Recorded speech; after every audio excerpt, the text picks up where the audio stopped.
Hello and welcome to today's Polka News video, and we've got awesome news today. We've got news regarding Centrifuge, regarding Bitcountry and Phala Network. For Centrifuge, the third most active parachain in terms of development activity. Remember, Moonbeam is number 1, Aster is number 2, and Centrifuge is number 3. The DeFi protocol Centrifuge raises $4 million in strategic round. This was reported by The Block, which is a news website which reports a lot of crypto news. And so let's find out who are the investors. Well, the participating investors include Coinbase Ventures, which is going to be huge for the Centrifuge community, especially for the holders, of course. Because what does this mean? Well, it means that there's a very high likelihood that we could see the CFG coin on Coinbase. Because why not, right? I mean, the Coinbase Ventures have invested in them, but it doesn't always apply. We have seen cases where Coinbase Ventures have invested in projects and they didn't actually list the coin for whatever reason, right? And also Block Tower, we already know, are partners with Centrifuge. Now, one other interesting VC here who caught my attention were Cytail, who've got Gavin Wood himself as an advisor. I actually know who the founder is, Mark. I actually got to meet him at the crypto events I've personally attended. He's a really nice dude, and I've also met some other team members as well from Cytail, so it's great to see that they've also participated in this strategic round, of course.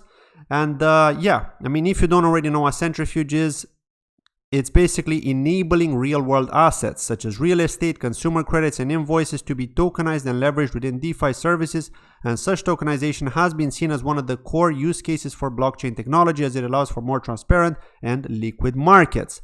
And they do actually have what are known as the Tin Lake pools, where investors who want to tokenize their assets can simply reach out to them through a proposal, through a referendum, which gets verified through like 7 different steps. So it is a complicated process, and then once you are verified and approved through governance, etc., then you can actually get on one of those Tin Lake pools, and then you actually get paid in DAI, and then that DAI then generates CFG for the people who are actually contributing to that Tin Lake pool. And so that's how CFG actually gets generated, and it's also, of course, a governance coin. But that's a way to actually not stake CFG, but to generate CFG. So you're actually staking DAI to generate CFG. That's how it actually works. And so yeah, definitely bullish news for the community at Centrifuge.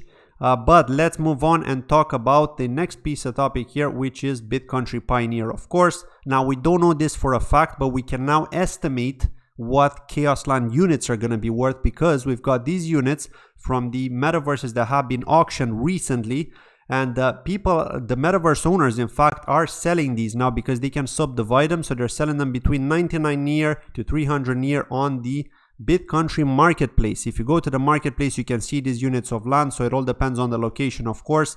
Now, this isn't exactly great if it will be the case for Kaoslanders, you know, because if you think about how much you've actually paid to contribute, how much in KSM you've actually paid to contribute to the Bitcountry Pioneer crowd loan, especially the price of KSM back then, you know, it was quite high. And so I am a bit let down in that sense if it will be this price, but it's too early to say. We can only speculate at this stage because this is based on the prices of these land units, which are different, right? Kaosland is part of the Kaosland metaverse, which is a unique metaverse specifically for Bitcountry Pioneer. Okay, it's not going to be available in Bitcountry Continuum. I think that's going to be called something else. So it's too early to say for sure what it's going to be worth, but all we can do is speculate that perhaps it's also going to be between 100 near and 300 near. So that's that.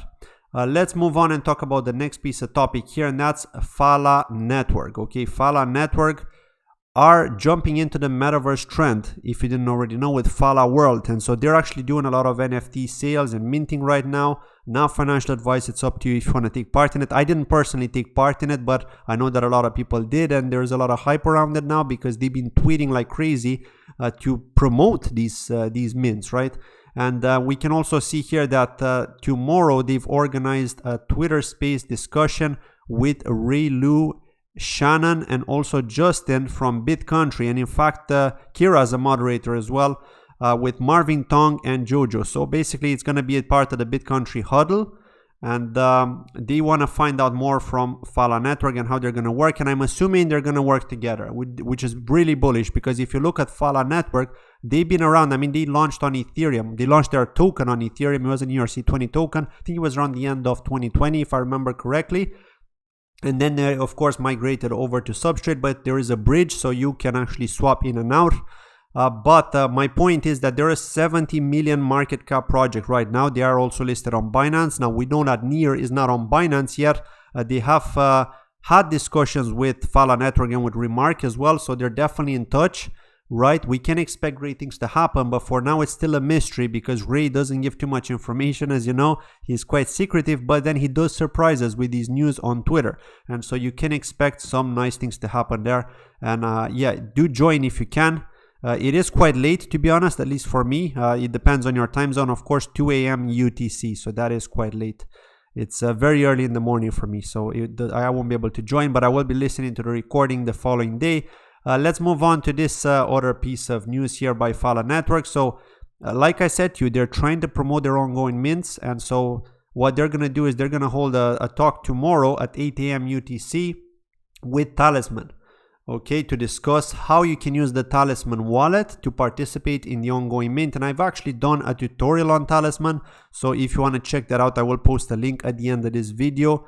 It is a pretty cool wallet, because you can also use it for NFTs, to store NFTs and to interact with NFTs. So yeah, also there are some hackathons taking place as well. So there's going to be a hackathon for Phala Network. What else do they have here? Also, there's going to be a halving. So if you don't already know, I mean, staking Phala right now gives you a humongous APY. It gives you like between 90% and 140% APY, depending on the validator you decide to stake with. So that is huge. And that's been like that for the last 6 months, because in about 2 weeks time, that's going to be halved. And so everything is going to drop to between like 45% to maybe 70%. But yeah, it's still going to be huge compared to other canary networks that we've seen, because it is Phala Network at the end, which is the canary of Phala on Kusama. But remember that they've only got the one coin model, so these guys got it right from the beginning. The one coin model means that you can sleep okay, knowing that the team are just delivering, and you don't have to worry about what's going to happen. Is the canary network going to get abandoned? No, it's not the case here, because it's just a one coin model. So even if something happens to Kala and the focus moves over to Phala, you know that as an investor, you're quite confident that now that they've only got one coin, you don't have to worry about any kind of abandonment, right? So yeah, no matter what, they're going to use it. And one other thing is that aside from needing Phala for these mints, you can also use Phala in their upcoming metaverse called the Phala World. And so, yeah, they've definitely played this right. And you can see here the team have also tweeted that they're at the Web Summit in Lisbon. If you want to check that out as well, I'm sure there's going to be some speech there for Phala. They've got their booth, in fact, as well, as you can see here. So, yeah. And yeah, I mean, it's just the NFTs here that they're tweeting a lot about that. If you are interested, they have reached the Prime Edition sale as well. And this is for the whitelisting. So, if you let me scroll down here, where was it? This one. So the whitelist mint is live, so you can mint these NFTs if you go to phala.world, only if you're whitelisted. Okay, if you weren't whitelisted, then obviously you can't. But yeah, I think that the total mint value is 500,000 Phala, which is a whole lot, to be honest, especially in this bear market. It's still a lot of money if you think about it, but it is working well for them. I mean, look, they've got quite a lot of likes here, they've got a lot of retweets. I mean, they really marketed themselves really well with this. So kudos to the team. I sure hope that Bitcountry can follow, and I sure hope that Bitcountry can maybe partner with these guys and we can see some cool integration so that they can work together and hopefully eventually bring that market cap up for Bitcountry as well, so that the holders can be happy. That's been it from today's video. Thank you as always for watching, and I'll see you in the next video. Have a lovely day. Bye-bye.